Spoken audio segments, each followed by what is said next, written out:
there might be a problem.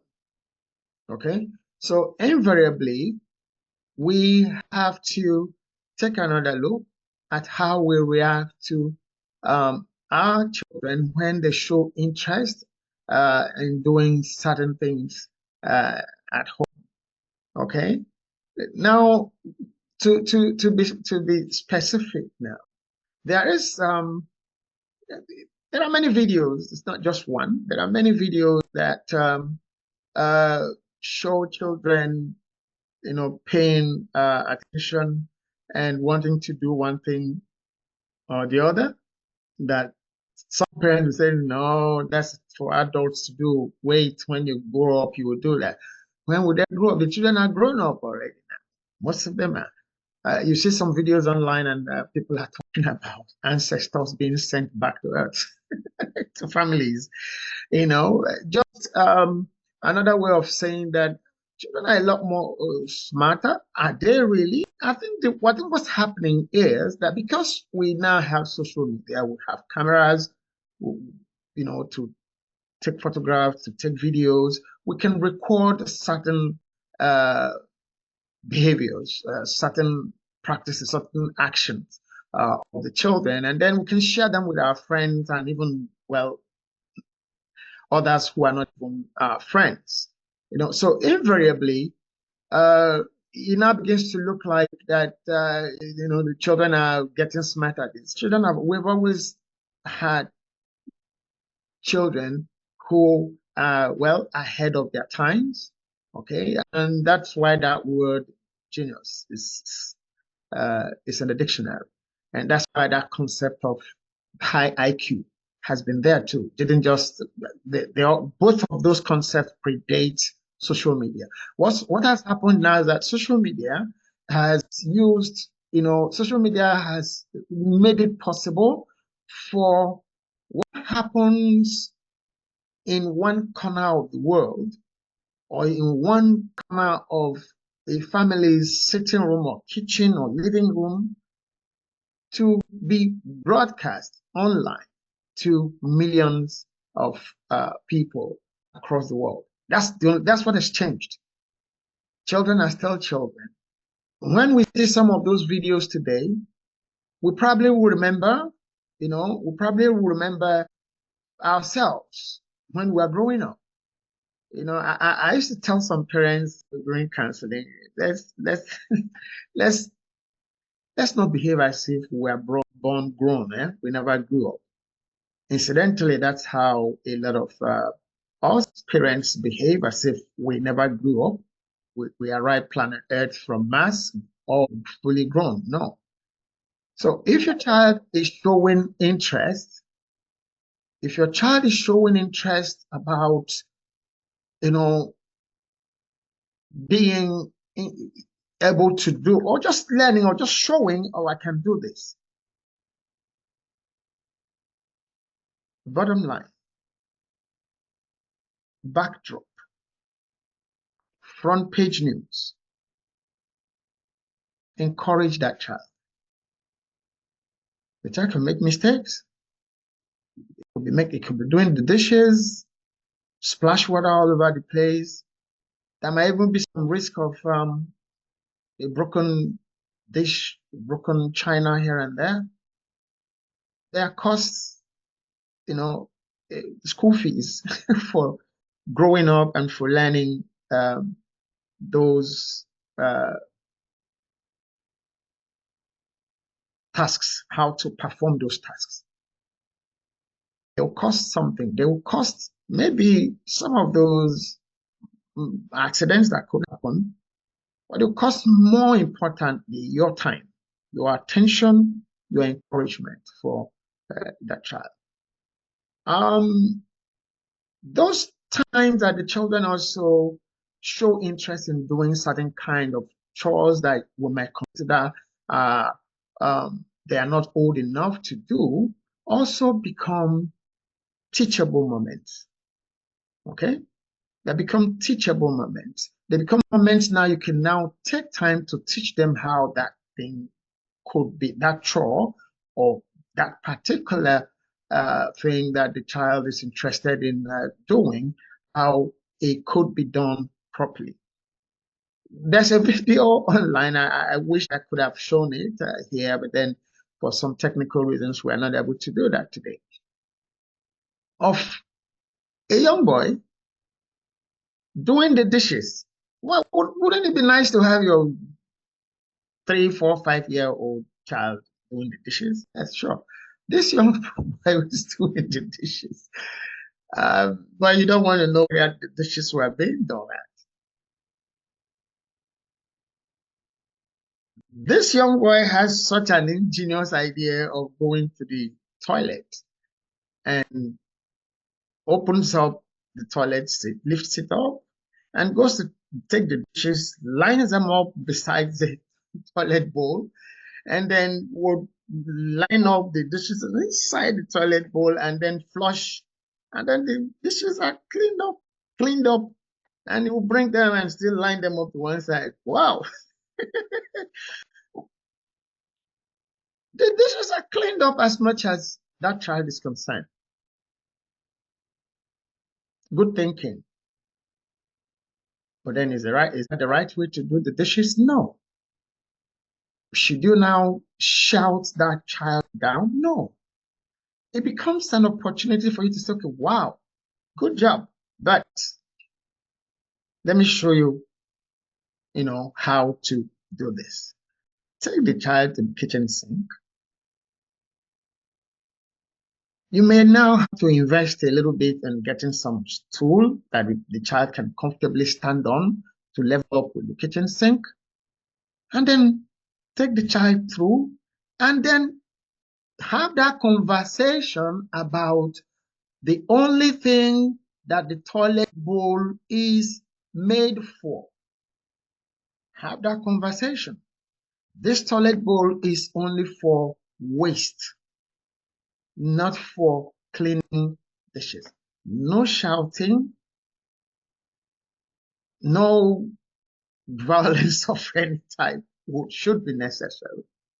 See the funny side of that, laugh, joke about it, but then take the child through how to get that chore done properly. Don't discourage the child by shouting.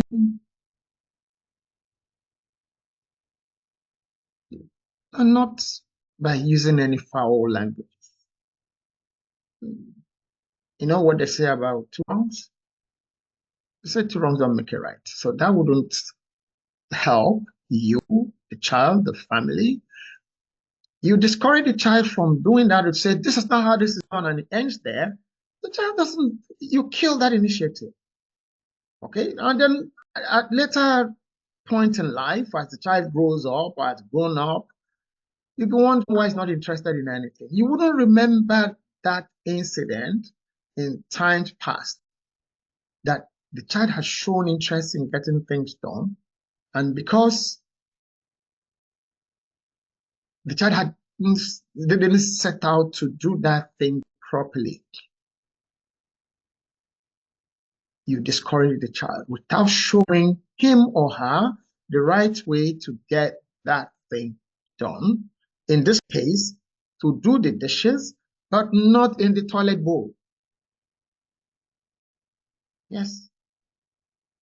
Good job, Junior. Good job, Junior, but not here. Not here. Come, let me show you. Take the child, go to the kitchen sink. Okay. You might even have dishwashers. Okay. You might even have a dishwasher at home. That's not the time to talk about the dishwasher child, because the child has a concept that, okay, put this inside here. Yeah. Take the child to the kitchen sink. Let the child see or get used to how dishes are done manually. You can then eventually, get to the dishwasher processes later. So that the child also knows that life does not stop owning dishwasher at home. Should the dishwasher break down, or, well, that child is not going to live with you for the rest of his or her life. You're not, at least I'm not sure. I don't think you'll be praying that your children should remain with you for the rest of their lives. They have to move on. So if they now get started in life on their own and they are not able to afford that dishwasher you have at home, how should they do their dishes? Okay, so therein lies the reason for my saying that child that has taken the dishes to the toilet bowl to clean, the place to take the child to should not be the dishwasher. No, it should be the kitchen sink. This is how dishes are washed. Okay, you show, practice, and say, okay, do it. Let me see. If the child does it, whoa, high five, let's go. Yeah. You build the confidence of that child, wants to do more.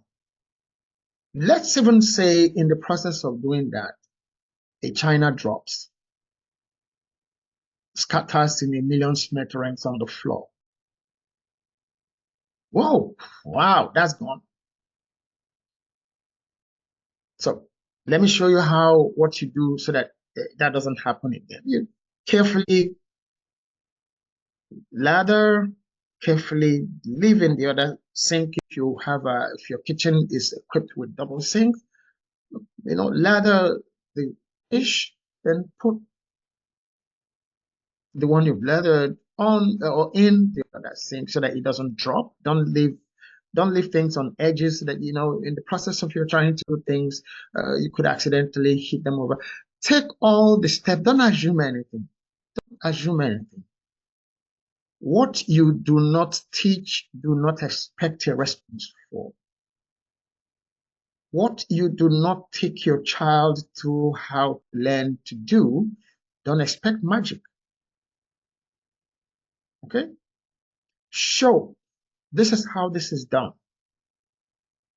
Trainings require return demonstration after you would have done your training. This is how this is done. Then you wait and let the child show you what you have learned.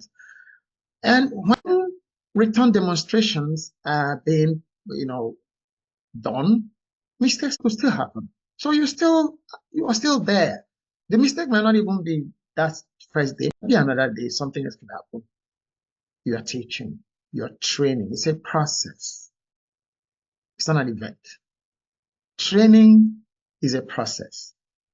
It's not an event. Any type of training, it's not an event. It's a process. These days, we behave that everything in life now must be microwave, photocopy. No. Development, that word development, is a process.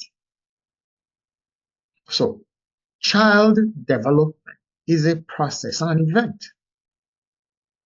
And all of us do not develop at the same speed, the same rate, the same style, the same time. There are individual differences, even in adults, So it wouldn't be a case of, because one child could do the dishes properly, didn't have to take the dishes to the toilet bowl, and then it now becomes, is that how John, that's not how John is your friend, right? Yeah. John is your friend? I went to visit John's parents the other day. I saw John doing the dishes. He didn't take them to the toilet bowl like you've done. What? No.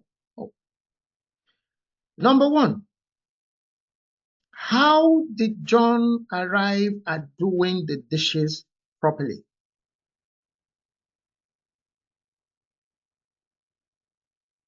Have you asked the parents? So you don't jump to conclusion that John just woke up and started doing the dishes properly. Somebody took time out to show John how to do the dishes properly. So you don't see John doing the dishes properly, and you now come home and now use it to talk down your child. No, it's not going to help. instead of helping, one or two things or both things would happen. That child might not feel like doing that thing at all. One, or that child would not like John anymore, or both. They say you are better than I am, so you can't be my friend. Oh, yeah, sure. Envy starts, competition starts, hatred starts. Caused by what? You are comparing, whether it's your own children that you're comparing one child to the other. No, don't do that. The child can get the dishes done, the other one can. Teach them, or even if he still doesn't get it the first time, the second time, the third time. Have you really taken a good look at the mirror lately? A person you see in the mirror when you go to stand in front of the mirror, has that person have always done everything he or she had to do properly the very first time, or the very second time, or the third time, or the fourth time, or the 50th time? Does that person go to the mirror and say, you, what's wrong with you? What's wrong? Oh, okay, you can do that. Oh, it's you. All right, go. So,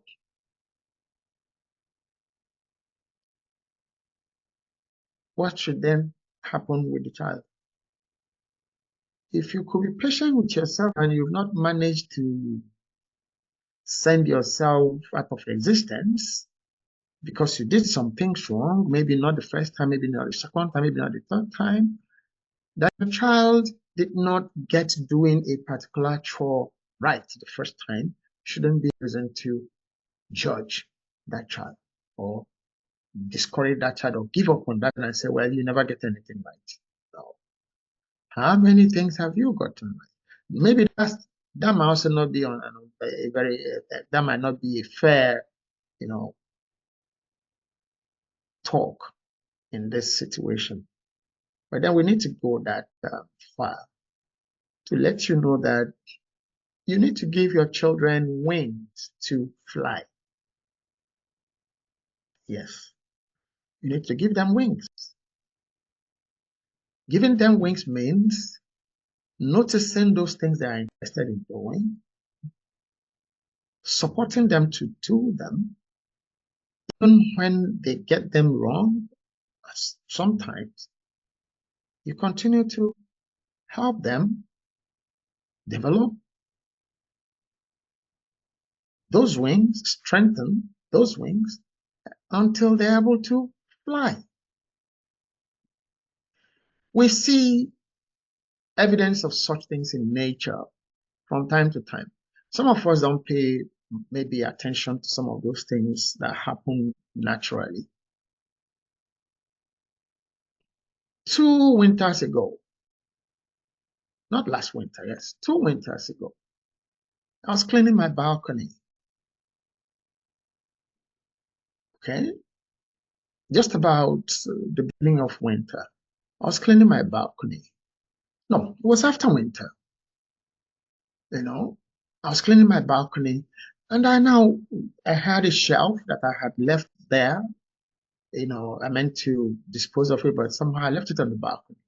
And as I was cleaning the balcony, I now noticed that a bird, had a nest there with 2 eggs. First, I'm like, oh, and second thought, I said, no, what should I do? He said, well, no, actually, I can't do that. I removed the nest with the egg.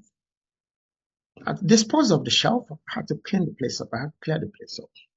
But I had to go into my kitchen, look for some container that could house the nest, and covered it up nicely, created some shade so that sunlight would not. And I went away. I didn't give it much thought. After, I think about 3 or 4 weeks, I could hear some flocking when I'm in the living room and maybe doing one thing and then I was flocking on the balcony. So, oh, they got attached. The 2 birds that hatched from that egg, one was very, very agile. And eventually, when it was time for them to fly off, one flew off initially with the mother bird. The other one could not. He had wings, had everything the other one had, but could not. And when I tried to walk onto the balcony, it became like afraid and trying to walk away and flocking the wings, trying to fly. The mother bird kept coming back to that baby bird, would fly up onto the railing, and the baby bird would still be down there looking, trying, flapping. The mother bird kept coming back and showing that example. You can fly from here and land on the railing. That happened for 3 days. 3 days. And I watched, I felt very bad at the end of the day. I didn't film it. I have pictures of this bird online. I have them on my Facebook page. But pictures, not video. And by the third day, I was watching. Eventually, this baby bird got up and landed on the railing. I was happy. The mother bird stayed with them there, and then after a while, two flew off. And the baby bird actually, at some moment, also took off to fly off. But you know what happened? He landed on the ground. I live on the first floor, my apartment block, and then landed on the grass, down. The mother bird still came back there. They continued to practice until the mother bird, there was another elevation close by, it was actually a window pane. We fly, get on the window pane, and eventually flew up. The baby bird eventually managed to get to that window pane, and eventually, that same third day, took off.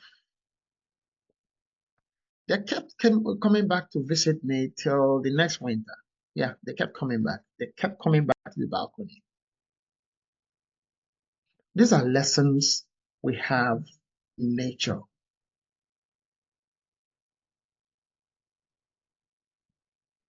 We could learn from them. The mother bird did not say, well, your brother or your sister could fly. It's gone on you. What kind of a child are you? No. Patiently. Took time to keep coming back and showing this is how, until that baby bird could fly up. There's another video of a duck and the ducklings by a dam. It was more like a waterfall. It's like nothing. It's a dam. So it's not. I don't think it's a natural waterfall. It's a dam. They were paddling across, not with the flow of the water, but across. The mother was, and then somehow one of the ducklings got carried away by the current and went all the way down the waterfall into the main body of water below.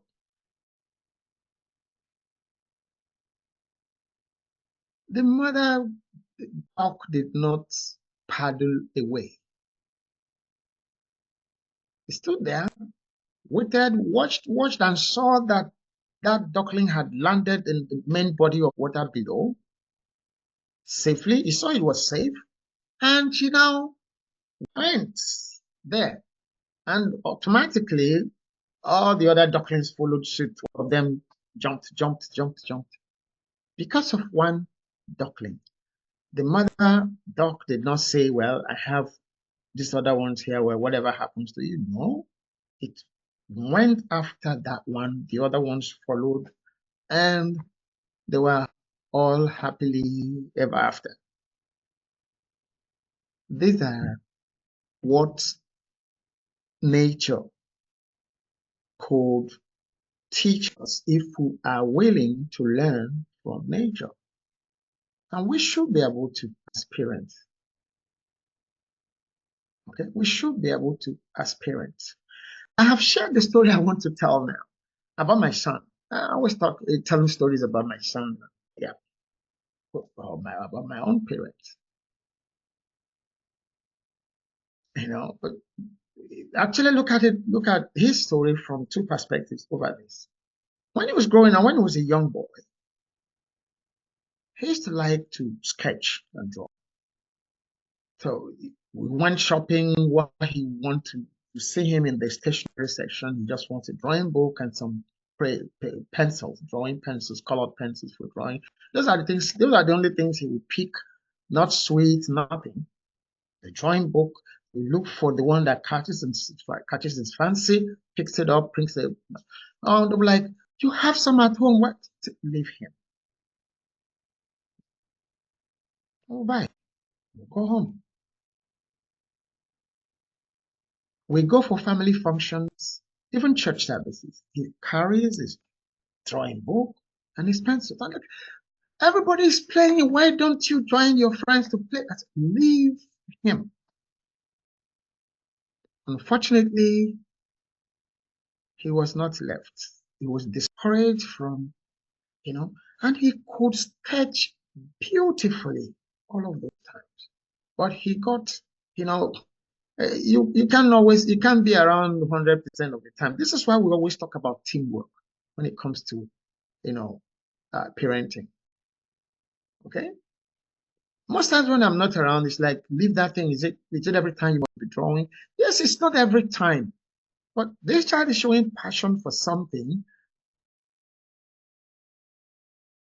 Instead of help the child to organize his or her time, but don't kill that passion by shouting, taking away the materials with which the child is, having to exhibit that talent, and like, I'll take it away, lock it up. No, don't do that. You will discourage the child. That talent might become latent. It might actually be a struggle for that child to, okay, get back to where those initial flows were coming from. That's about him and drawing. Talent, something he likes doing. But there's another story about him when it comes to, don't do that. You do that. This is not you. It's not your age or not your gender or not. Yep. When their mother and their sisters are like cooking when they have a housekeeper, I would say, get to the kitchen. I want to cook. Get out of the kitchen. You're not supposed to be here. You're a boy. I would say, this young man wants to cook now. He's interested in learning how to cook. Let him. No, he can't be in the kitchen. He will destroy things. He will burn things down. I said, let him burn whatever down. I will clean up. That went on. That discouragement went on until one day it was just both of us at home. I was busy. I think I was working on a book. I was writing. And I came to my study where I was writing and said, Dad, yes, Billy, what? Do you want to eat? I'm like, are your sisters back? I said, no, I cooked. You cooked? Okay, you cooked. That's good. What did you cook? Rice. Okay. No, to start with, I usually don't like rice. But then if he cooked rice, I have to like rice that day. And he said, if you say yes, okay, I have served you. I have this on the dining table. He had actually gone and dished and put where I normally sit at the dining table. I followed him. I got to the dining table and I opened.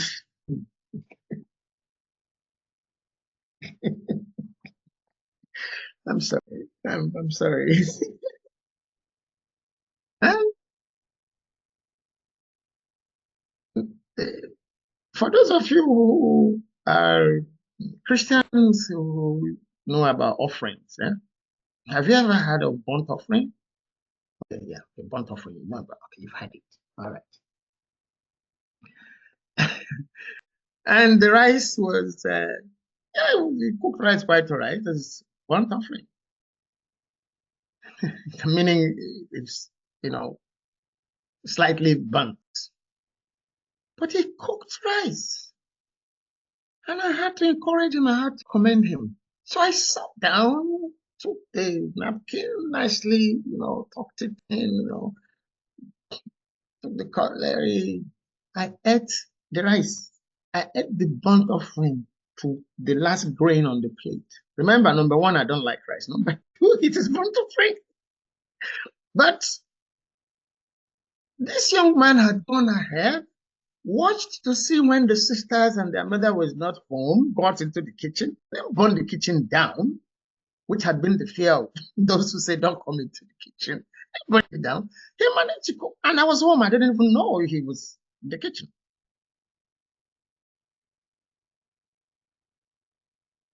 When I heard the sound that some other members of the family were returning home, I quickly went to the entrance and I told him, I said, please, please, we have a very new recipe in the kitchen today. Nobody should make any negative comment, please. Huh? And please, no more cooking today. And last request, please, everybody eat the rice. No complaint, no comment. But you now owe this young man a cooking practice. You now owe him to show him how to cook rice so it doesn't get burnt. And that happened. And people lost their phobia about, oh, he will burn the whole place down, oh, he would destroy, he was gone. I guess if everyone else were to have been at home that day, he wouldn't have cooked. Or if I had said first, I don't know, I don't want to eat rice, I don't like rice. Wrong answer. Or I got down to the dining and then I looked at what had been served. I'm like, what's this? How come? Why is it all burnt?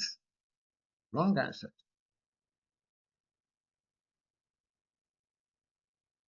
See the brighter side of the actions and interests of your children and give them wings to fly around about with those actions and those areas of interest. Even if they're about things for which you don't have skills yourself, look for someone who does have the skills. Engage that person to train that child or those children. And the traditional cliche of I don't have time, please. There's nobody that has 25 hours in the day. Nobody does have. All of us are allotted 24 hours. So people who are able to do a whole lot of stuff, it's not because they have extra hour or two or three. It's because they manage to look at what's important to them and allot or allocate time to those things. So as parents, parenting is something you must have to allocate adequate time to build a bonding relationship with your children. Start with establishing a communication relationship. So you can tell you stuff, you can respond. You are not touchy, you are not switched off, you are not there and yet not there.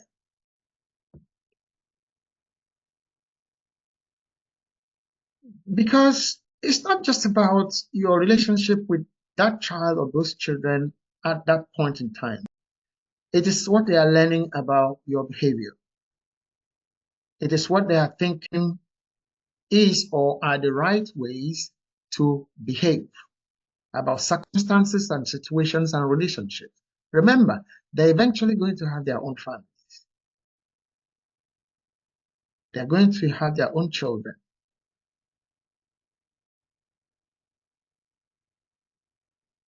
What they learn from you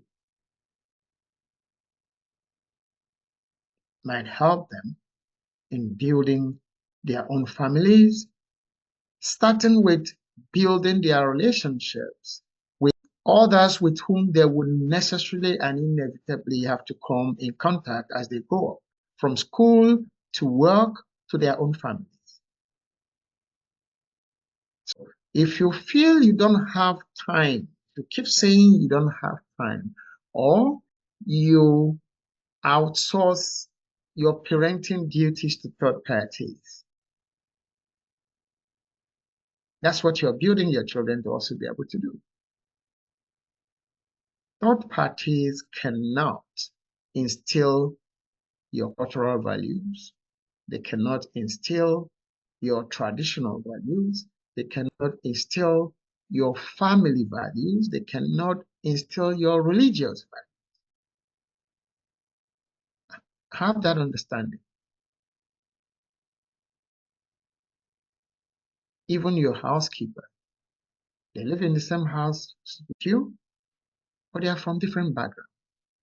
They're from different families. You might actually be from the same tribe, race, culture, but you are not from the same family. There are differences. You have family values. You have who you are. In some cases, I dare say in most cases, even siblings don't end up behaving exactly the same ways as they grow up, as they become adults. There are certain learnings that would have taken place along the line, either in business or study, or just in relationship in society. And then your siblings become different individuals from who you are. The things you believe and hold there, not things they believe and hold there.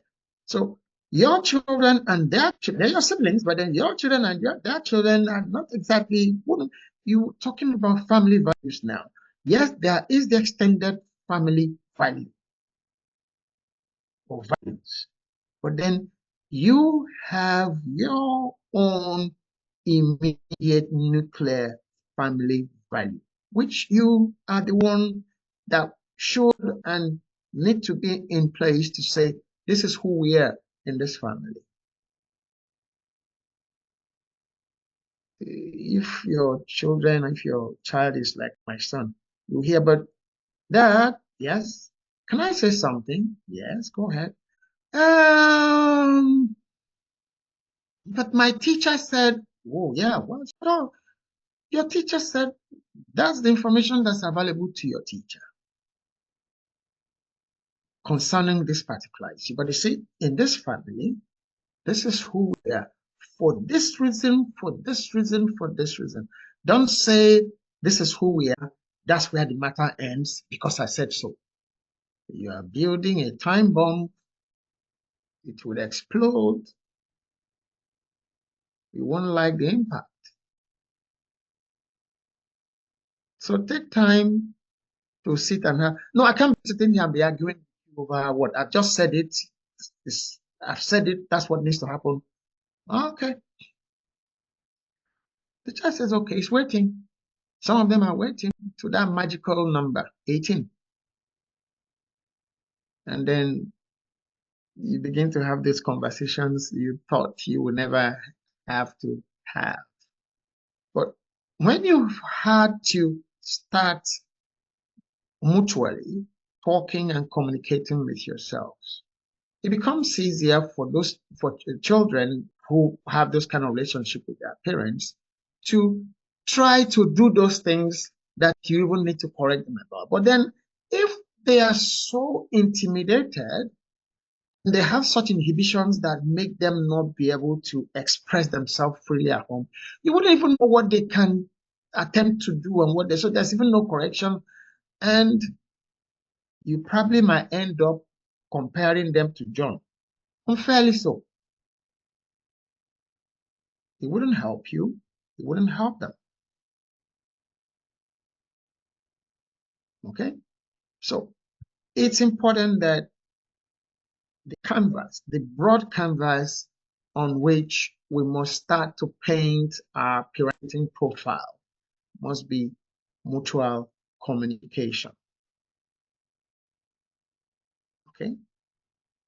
Mutual communication. Open, sincere, non-judgmental communication. That also becomes helpful when you are taking that child through how to do that chore that child is showing interest in, but not getting it quite right the first time. Oh, no, wait a minute. Hey, wait. Okay, let me show you. And the child went, okay, Dad, really? I didn't know that. Okay, the toilet bowl, it's not a place you go to wash. You don't do the dishes in the toilet bowl. You know, have a good laugh, but don't laugh at the child. There's a difference between having a good, enjoying laughter with the child and laughing at the child. They are not the same thing. Laughing at the child will kill that child's self-esteem. You wouldn't want to try anything again for fear of being ridiculed. Don't ridicule the child by laughing at the child. It wouldn't help. Okay? So it's important that as our children grow, even from infancy, you see children who take interest in doing things. Your daughter, maybe it might even be your son. These days, that's taken out of context and then it's become a problem. A boy child takes the mother's lipstick and begins to paint his face, and the next thing you know is he has an effeminate orientation. No, the child is just being a child. He's just experimenting with things here and doesn't say this is what the sexual preference he or she has or he has. No, it doesn't mean that. Or your female child prefers to wear your shoes as the father. And you say, okay, this child has a male. No. The child is just drawn to you as a father.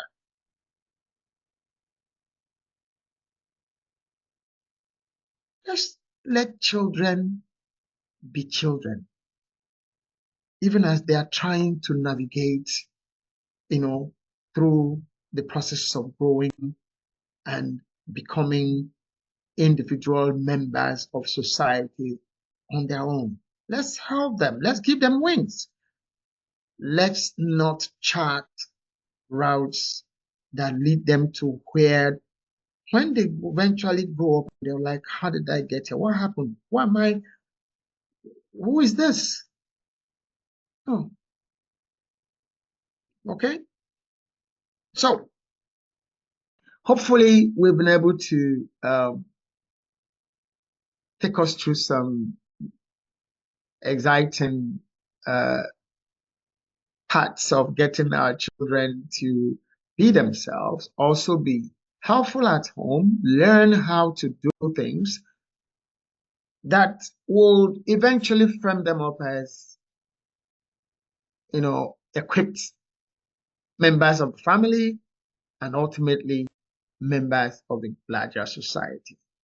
People who also on their own will be able to take their own children eventually through that process of growth and get them to be able to function on their own.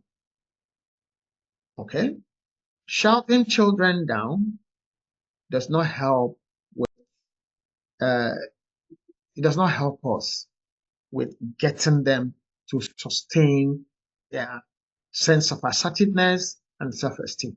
Assertiveness is not negative. Assertiveness is then you know who you are. And then you're able to stand your ground when you need to, not at any given instance. Okay? So if you enjoyed our podcast today, please don't forget that you can always check our podcast at the Slow Parenting Podcast on YouTube, or still check our website, nostalgiamedia.net. And you can also follow us on our other social media handles. And please support us by subscribing, following us, and also sharing this podcast to your friends. And make a point to join us next episode. This same time next week, we will be here on the same channel, the Slow Parenting Podcast on YouTube, 1 p.m. Eastern Standard Time, US and Canada, and 7 p.m. West African Time, including Nigeria, every Wednesday. Okay. Now, if you are not able to catch us during the live streaming of this podcast, you can always avail yourself of videos that you will find at Slow Parenting Podcast at YouTube. Also, leave your comments there. Okay, your content, your comment, your perspective, we will respond. Thank you so very much for being part of our show today. All right, I look forward to seeing you again in the next one. My name is still Richie Adewusi. Keep talking with your children, and the children keep talking with your parents. Don't hide. Don't be shy to show you can get stuff done. Okay. I'll see you in the next one. Bye bye.